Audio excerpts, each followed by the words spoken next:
Stone reporter police സംരക്ഷണം ആവശ്യപ്പെട്ട് Kumbh Mela viral പെൺകുട്ടിയുടെ ഹർജിയിൽ ഇടപെട്ട് കോടതി. പോലീസ് സംരക്ഷണം നൽകാൻ ഇപ്പോൾ പാലാരിവട്ടം പോലീസിന് ഹൈക്കോടതിയുടെ നിർദ്ദേശം വന്നിരിക്കുകയാണ്.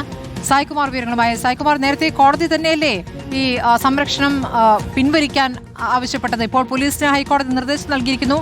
ഏത് സാഹചര്യത്തിൽ?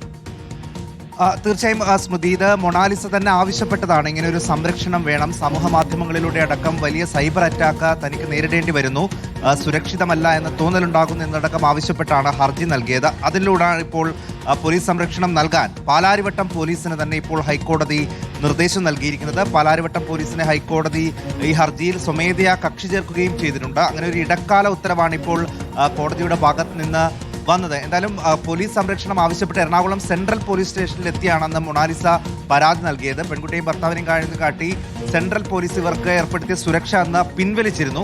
അതിനുശേഷമാണ് തങ്ങൾക്ക് സുരക്ഷിതരല്ല എന്ന തോന്നലുണ്ട്, വലിയ രീതിയിൽ സൈബർ അറ്റാക്ക് അടക്കം നേരിടേണ്ടി വരുന്നു എന്ന് ഈ പെൺകുട്ടി നേരിട്ട് പോലീസിന് പരാതി നൽകിയത്. പാസ്പോർട്ടും പണവും പിതാവും സംഘവും അപഹരിച്ചു എന്നും അന്ന് പെൺകുട്ടി പോലീസിനെ അറിയിക്കുകയും ചെയ്തിരുന്നു. അതിനൊക്കെ ശേഷമാണ് ഇപ്പോൾ വീണ്ടും സംരക്ഷണം നൽകാൻ ഹൈക്കോടതി തന്നെ നിർദ്ദേശിച്ചിരിക്കുന്നത്.